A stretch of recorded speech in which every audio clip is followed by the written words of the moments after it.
रहे हैं central AC है। सेंट्रल एसी में कई बार रहता है, यहाँ से ब्लॉक हो जाता है। पूरा ब्लॉक होने के बाद क्या होता है, गैस पास नहीं होता है। इसके अंदर ओरिफिस लगा रहता है, ये फिज लगा हुआ है, लाइन है, इसके अंदर ओरिफिस लगा रहता है। ओरिफिस अगर ऐसे ब्लॉक हो जाएगा तो गैस पास नहीं होता है, तो इसे कट करके यहाँ से हमें चेंज करने की जरूरत पड़ता है। लेकिन इसके पहले एक हम आइडिया लगा सकते रहेंगे, सोल्यूशन कर सकते रहेंगे। इसको अच्छी तरह से हीट करेंगे। जैसे यहाँ पे गर्म किया जा रहा है, ये लेकिन यहाँ पे पाइप पूरा गर्म किया जा रहा है। यहाँ पे देख रही है, यहाँ से धुआं निकल रहा है, ये कट किया गया है। यहाँ से ये लिक्विड लाइन के यहाँ से गैस का प्रेशर आता था, यहाँ से कट कर दिया गया है और इसको अच्छी तरह से पूरा गर्म किया जा रहा है। सभी लाइन जो है जिसमें वही से लगा रहता है, उस लाइन को यहाँ से गर्म किया जा रहा है, देख रहे हैं यहाँ पे।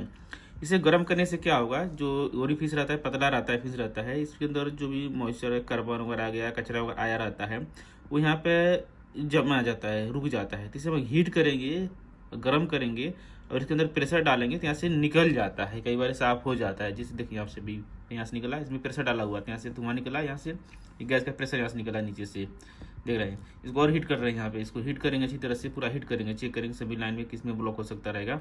अच्छी तरह से यहाँ पे गर्म किया जा रहा है, हीट किया जा रहा है। ये कैसे क्या हो रहा है, सोल्यूशन हो रहा है, इसके बारे में पूरा डिटेल्स में और हम आगे जानते देखते हैं पीछे से।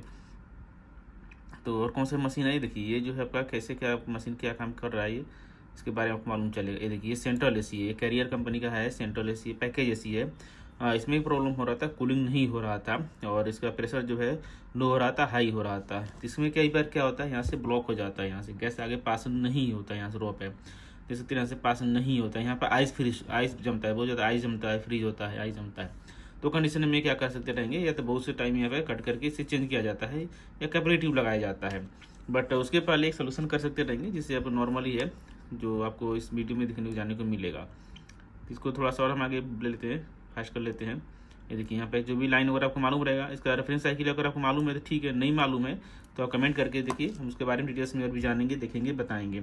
फिल्टर डायल यहाँ पे लगा हुआ है, उसको पहले छोटा चकवा लगा रहता है, फिल्टर लगा हुआ है जो लाइन में सर्कुलेट करता है। वो सब चीज़ें सही है, फ्लशिंग वगैरह हम करके देख लेंगे वो सब सही है कि नहीं है, फिर ब्लॉक रहेगा चेंज करके उसे देख लेंगे। तो सब चेंज करके देख लिया था कूलिंग कर पहले, और तभी कूलिंग इफेक्ट नहीं हो रहा था, अपना नहीं कर रहा था, आइस होता है, लो प्रेशर हो रहा था। तो टाइम में हमें क्या क्या करना होगा, यहाँ पर ये भी फिल्टर लगा हुआ रहता है, यहाँ पर जो लगा हुआ है ना, ये भी फिल्टर लगा हुआ है, इसे भी खोल करके हम साफ कर लेते हैं, चेंज कर लेते हैं, ठीक है। तो उसके पहले हमें क्या करना होगा, देख सकते रहेंगे सिस्टम को।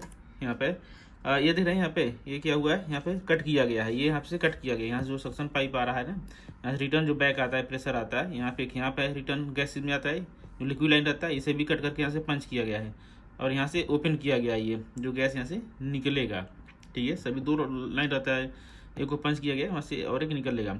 और यहाँ पे क्या किया गया, सक्शन पाइप रहता है, इसे भी कट किया गया है, सक्शन पाइप रहता है, इसे भी कट किया गया है।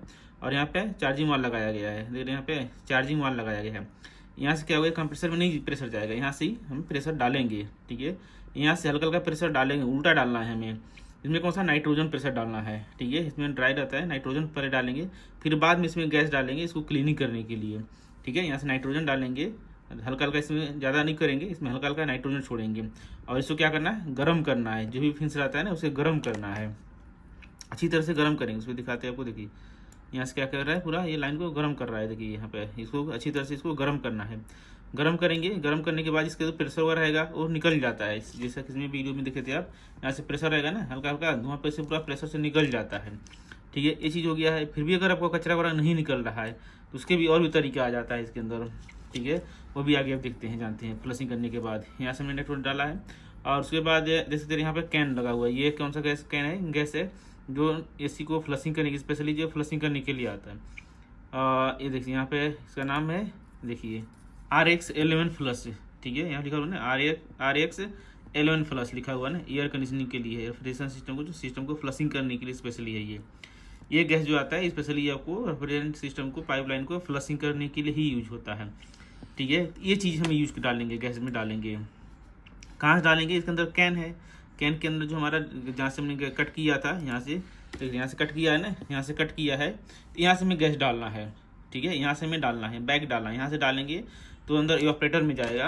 इवापोरेटर में जो भी कचरा वगैरह रहेगा वो चीज़ यहाँ पर आ जाएगी। देखिए यहाँ पर लगा हुआ नहीं, यहाँ से कैसे लगा हुआ है, यहाँ से ये कट किया हुआ था, यहाँ से लगा हुआ है, ठीक है। यहाँ से प्रेशर डाल रहा है इसमें, ठीक है। ये देखिए यहाँ पर प्रेशर डाल रहा है इसमें, ये प्रेशर डालेंगे, इसके अंदर क्या होगा, कचरा वगैरह जो भी रहेगा, कार्बन वगैरह रहेगा, मॉइस्चर वगैरह रहेगा, यहाँ से पूरा काटेगा ये, ठीक है। अंदर से पाइप जो रहता है इंटरनली क्लीन करेगा ये, देखिए यहाँ से इसको ओपन करते हैं, जिसको आपको कैन वगैरह यूज़ करते रहेंगे नॉर्मल उस तरह से आ जाता है, या फिर बड़ा सिलेंडर वो भी यूज़ कर सकते रहेंगे, बड़ा नहीं तो इस तरह छोटा आता है, इसे आप यूज कर सकते रहेंगे। ठीक है ना कमाल का। तो इसको फ्लशिंग कर लिया। इसमें क्या लिया हो, नेवर कनेक्ट नाइट्रोजन, इसके अंदर नाइट्रोजन वगैरह कनेक्ट नहीं करना है, लाइन में जो है नाइट्रोजन वगैरह कनेक्ट नहीं करना है, ये चीज़ें सावधानी रखेंगे। ठीक है, वो चीज़ डालने के बाद ऐसे करेंगे, यहाँ पूरा धुआं धुआं हो रहा है। ठीक है, वो चीज़ डालने के बाद क्या हो, पूरा धुआं धुआं निकल रहा है, पूरा गैस प्रेशर यहाँ से निकलेगा सभी लाइन पे से निकलेगा, तो यहाँ से हमारा क्या हो जाएगा, सिस्टम क्लीन हो जाएगा, फ्लशिंग हो जाएगा। देख रहे हैं पूरा धुआं निकल रहा है, पूरा प्रेशर से निकल रहा है। निकलने के बाद वापस इसे क्या करेंगे, जोड़ देंगे, जो नॉर्मल आपको आता है लाइन जो रहता है उसे ज्वाइन कर देंगे और ये सही तरीके से वर्क करेगा।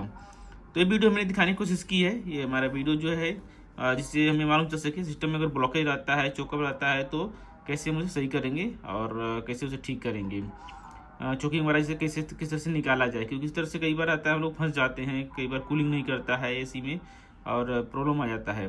तो इसी तरह से और जानकारी के लिए जुड़े रहें, चैनल सब्सक्राइब करें, सब्सक्राइब करने में जो बेल आता है ऑल नोटिफिकेशन है तो उसे ऑन करें, जिससे कुछ भी वीडियो बनाए आपके पास भेज सके और आप भी जान सके, देख सके, सीख सके। इसमें क्या जानकारी आपको मिला है, आगे और क्या चीज़ के बारे में जानना देखना चाहेंगे, कमेंट करके जरूर बताएं। तो आज आपका दिन शुभ हो। Thank you for watching.